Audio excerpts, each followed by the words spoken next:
lisensya, resibo, walang lusot ang may atraso. Ang mga resibong nakalap ngayong hapon. Huli sa cellphone video na ito, nakuha ng isang concerned citizen ang tila pagpigil ng delivery rider sa isang lalaki para hindi siya makapasok sa kanyang SUV. Ilang minuto pa lumipas, walang nagawa ang rider. Nakasakay ang lalaki at tuluyang umalis sa lugar. Ang delivery rider napaupo na lang sa kalsada at napaiyak. Sa video, makikitang nilapitan siya ng ilang concerned citizen. Dito na natuklasang binalibag at kinuha pala ng lalaki ang cellphone ng rider. Yung cellphone ni Kuya, binalibag niya. Ay, dapat habulin niyo yun, Kuya. Ang driver ng SUV, armado raw kaya hindi na tinangkang habulin pa ng rider. May baril po ba? Sige po, Yan mo kaya, marami nakakita na. Mga napapanood ko po sa TV, baka mangyari din po kasi sa akin eh. Paano po yung nanay ko po? Wala na po yung tatay ko eh. Kalaunan, napag-alaman ng mga pulis na ang lalaking sangkot sa umunoy panunutok ng baril at mga agaw ng cellphone ay isa raw patrol officer ng Land Transportation Office o LTO. salaman po. Tinulak ko na pa. Binisinahan kami ng binisinahan. Gigit-gitin kami. Hinablot sa kanya. Babawi pa kaya ng rider ang cellphone na tinangay sa kanya?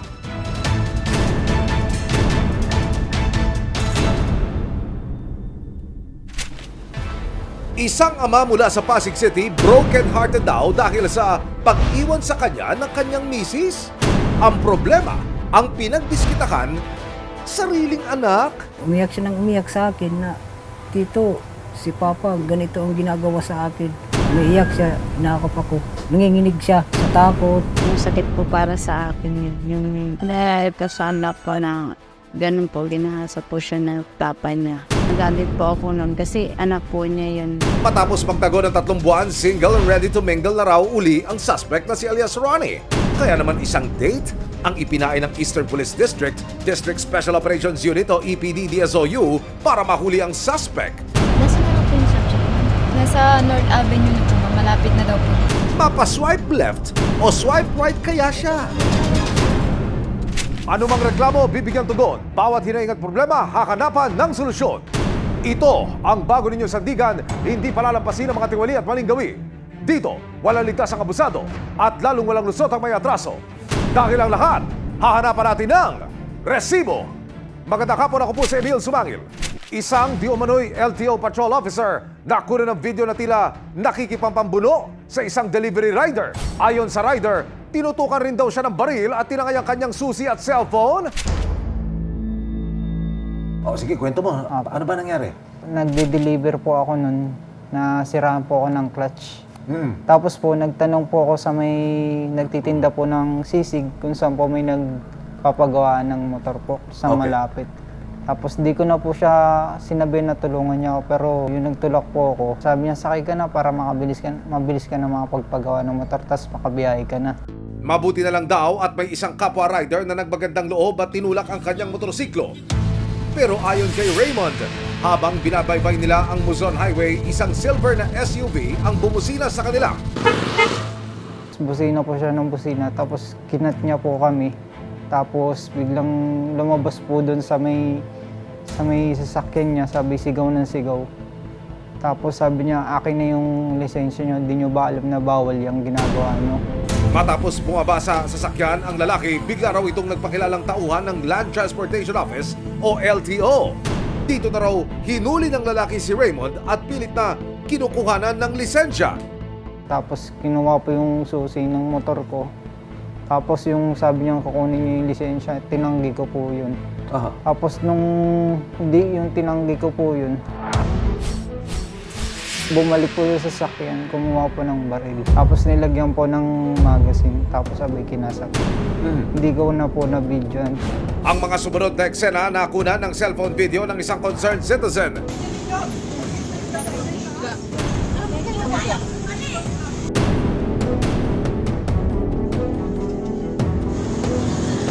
Sa video, maririnig na sinabi ni Raymond na armado ng baril ang lalaki. May baril po ba? Sige po, Yan mo kaya, marami nakakita. Nung nung kayo nagtagpo ng pisikal, hindi naman doon nagwakas eh. Di ka lang naman pinitsirahan yan, di ka winasiwas, di ka sinalya. Naglabas pa yan ng baril eh. Opo. Di ba? Ano yung naramdaman mo nun?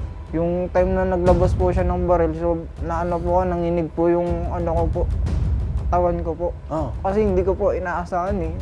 Yung mga napapanood ko po sa TV, baka mangyari din po kasi sa akin eh.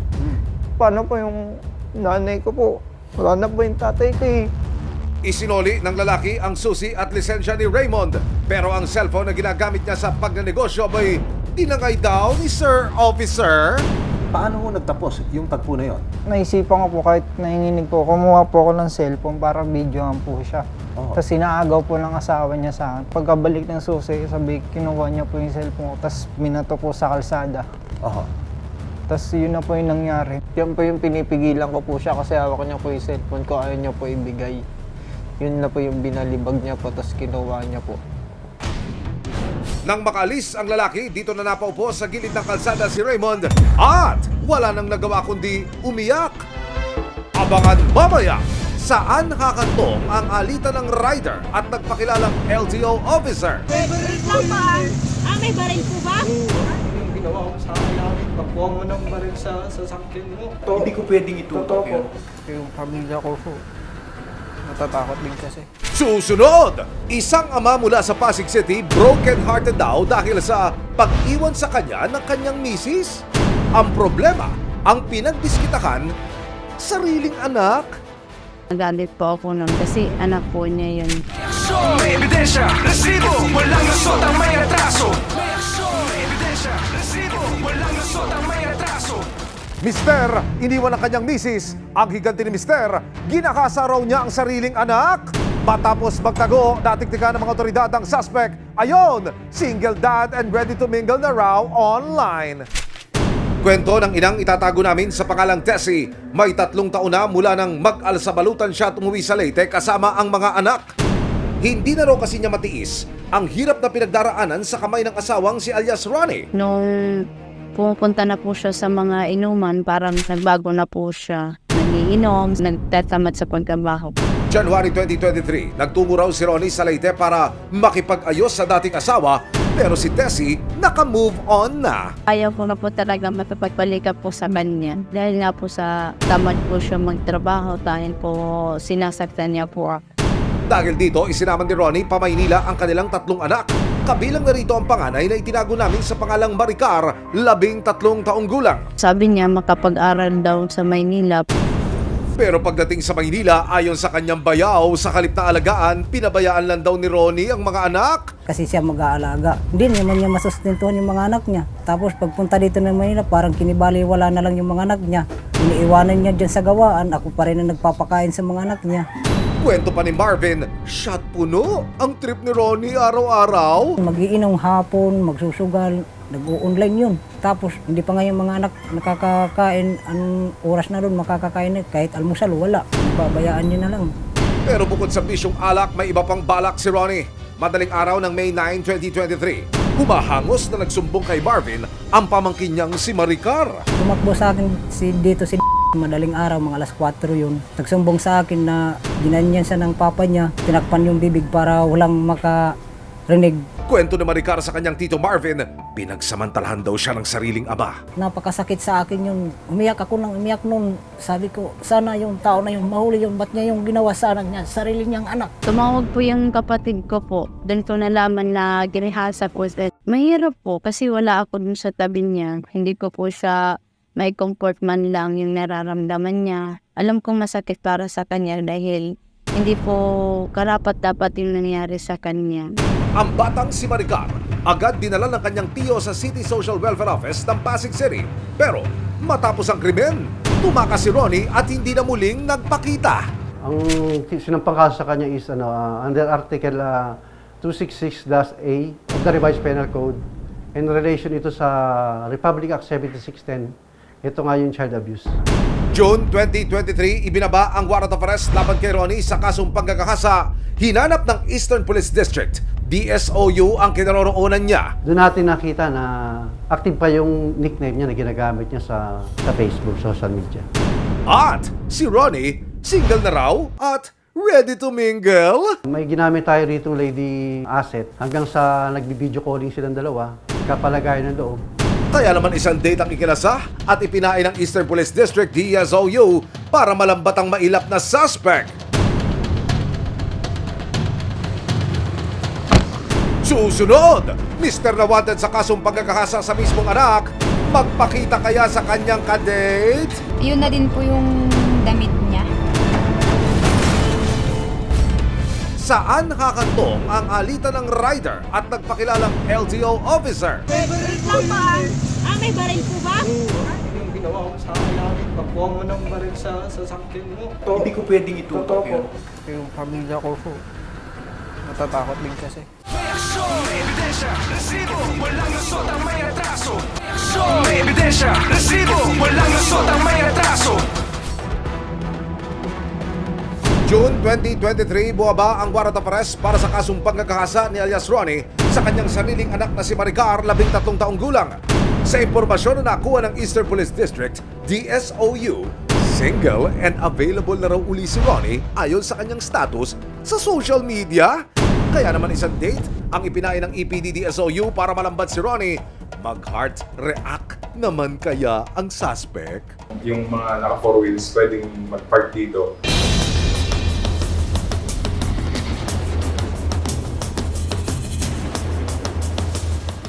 Sa isang fast food chain sa Quezon City ang meet-up ni Ronnie at ng kanyang kunwaring kadate. Ang hindi alam ni Ronnie, nakapwesto na sa paligid ng mga operatiba. Yun na din po yung damit niya. Matapos ang mahigit isang oras, isang lalaki ang lumapit sa lady asset. Positive na siya na nga ang target na si Ronnie. Hindi na nagpatumpik-tumpik pa ang EPD DSOU. Huli ang amang suspect sa panggagakasa. Maharap ko ba namin sa rape, ha? Karapatan ka mahilig, ha? At karapatan malaman ang iyong mga karapatan, kailangan mo sa dito matapit, ha? Karapatan manahimik.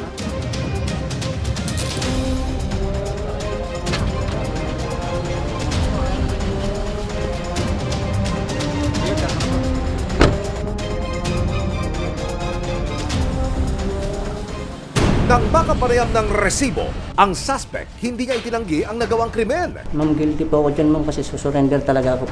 Paliwanag niya, Hindi ko talaga, lasing na lasing talaga ako. Sinabi ko naman sa'yo, anak, bago ka umalis, nag-sorry ako sa'yo. Sorry talaga, anak, sorry. ayon pa kay Ronnie, naglasing siya dahil sa labis na sama ng loob sa kanyang misis. Ang asawa ko kasi nagsimula nito kasi ang asawa ko nagsumama sa ibang lalaki. 3 beses niya akong ginawa sa akin yan. Nang magkakarap sa video ko lang mag-asawa, sinisipan ni Ronnie si Tessie sa nangyari sa kanilang pamilya. Ano? Malipay ka na? Hali na ako, oh. Oh. Puro akong sala, di ba? Kaya na akong lagyap sala. Puro akong tanan. Ikang paglurungan mo ako lagyap at may sala. Ano, masaya ka na? Masaya ka na. Magsaya na kayo ng kabit mo. Magsaya na kayong dalawa. Nandito na ako sa loob ng kulungan. Hindi na ako makakalabas pa. Ito ang dahilan, ha? Ang dahilan, ang pinagsimulan nito, saan nagsimula? Alam mo yan, hindi ako nagiinom. Bumalik ako sa bisyo ko nang dahil sa iyo, pa. Nang dahil sa inyo, 3 beses kitang pinatawad. Hayop ka. Ito naging bunga. Noon hindi ako umiinom. Hindi naman po ako dapat sisihin dahil siya po yung may gawa nun eh. Kung sinisisi man niya ako dahil sa naghiwalay kami. Tapos sabi niya na nagawa niya daw yun dahil sa wala daw ako. Kaya yan niya ginawa yung panggagahasa po sa anak ko. Kasalukuyang nakapiit sa Pasig City Police Station ang suspect na si alias Ronnie. Samantala, nananatili naman sa pangalaga ng City Social Welfare Office ng Luzon ang menor de edad na si Maricar. Nangingi ng sorry, hindi niya yung papa niya. Sabi niya, pa, ba't ginawa mo yun sa akin?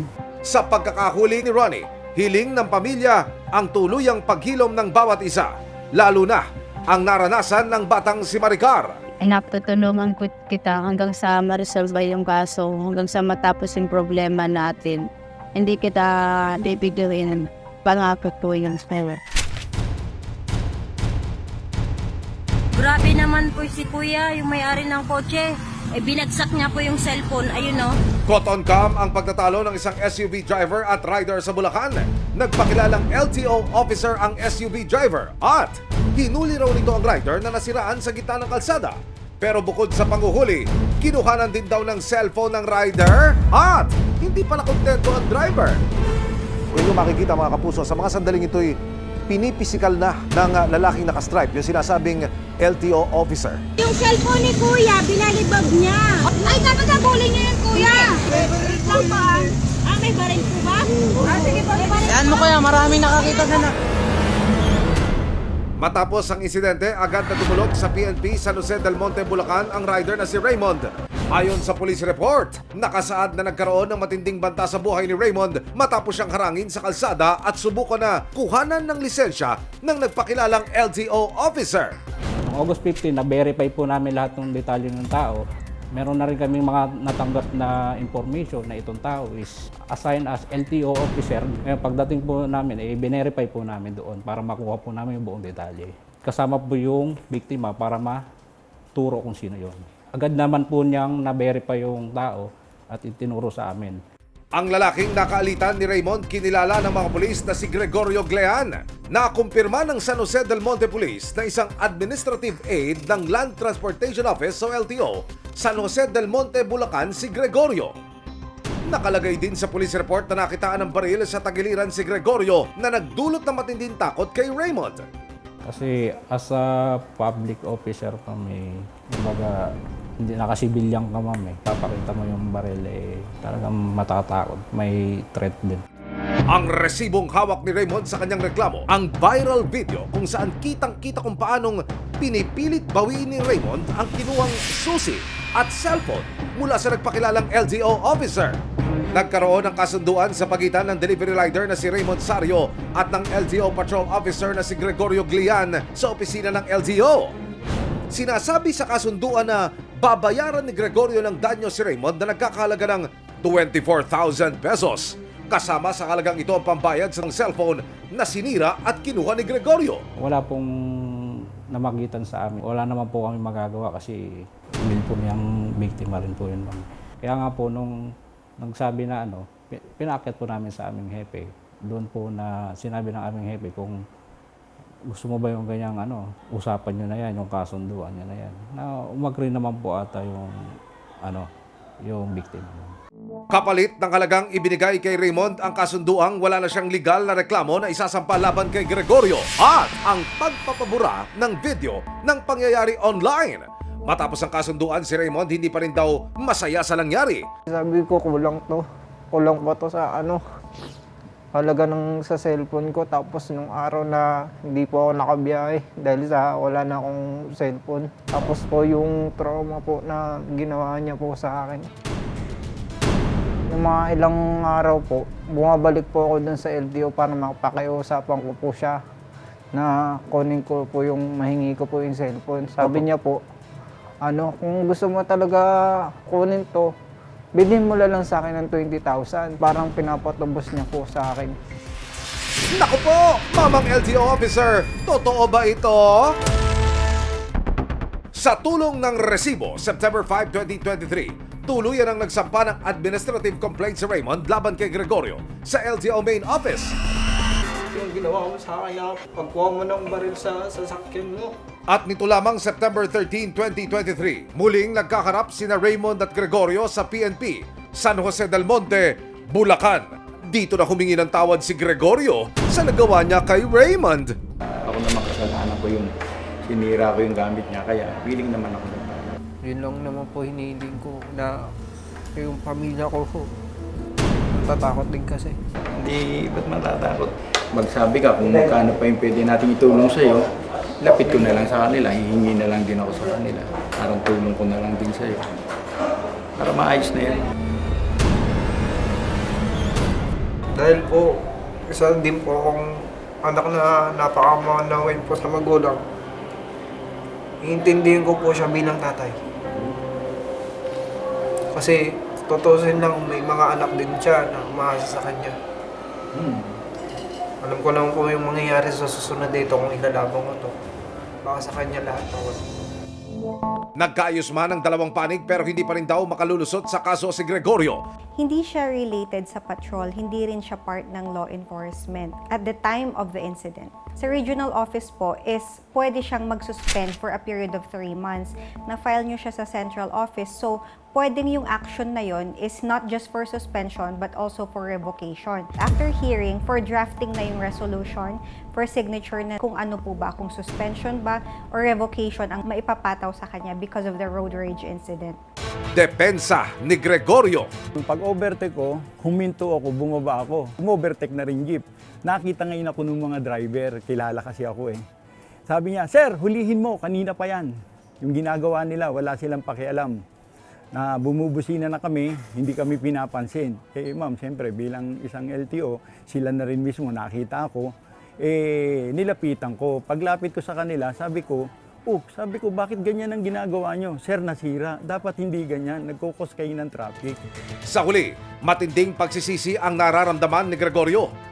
Ngayon, humingi rin po ako ng, sabi ko, pasensya ka na kasi ikaw kasi. Pero kung binigay mo lang yung ORCR mo, tsaka yung lisensya mo, itatago ko lang. Kunwari, pinakita ko lang sa mga tao, dun sa mga driver na pag akala nila tinikita kita, pero ibabalik ko rin, sabi ko. Inamin ni Gregorio na kinuha niya ang cellphone pero sira na daw ito. Bali, ang hinahanap niyang pilit, ma'am, yung nasira na binayaran ko. Wala na, ma'am, yun eh. Talagang tuluyan ng nasira talaga, ma'am. Totally na siya, nag-block na yung cellphone, ma'am. Yun naman kasi, ma'am, obligado, ma'am, dahil sinira ko, ma'am, talaga eh. Dahil nga dun sa na ako. Pero sir, kahit sira siya, hindi niyo pa rin po siya binigay? Kasi di ba cellphone niyo pa rin yan, sir? Ma'am, kung ka ba, parang binayaran ko na kasi po, ma'am. Kaya hindi ko na rin inano sa kanya, ma'am. Binigay, ma'am. Sa bintang na naglabas daw ito ng baril. May baril po ba? The time, ma'am. Hindi, lagi po nakabulsa sa akin yan, ma'am. Binubulsa ko lang, ma'am. Depensa niya. Binaril na ako, ma'am. Dahil di siguro sa mga na-apprehend ko na tao na isa nakakahuli ako na medyo mabigat yung violation. Pero ano pa naman yun, ma'am, medyo matagal-tagal na rin. Sana yung mga ganun po, sana tulungan na lang po natin kung ano man po may problema sa nangyari sa kalsada. Tatanungin po agad natin ang problema. Maraming salamat po sa GMA. Tsaka po sa resibo po. Grabe naman po si kuya, yung may-ari ng kotse. Binagsak niya po yung cellphone, ayun o. Walang sino man ang may karapatang manakit at mang-abuso ng kapwa, lalo na kung ikay may posisyon na dapat pinagkakatiwalaan at magbibigay proteksyon sa publiko.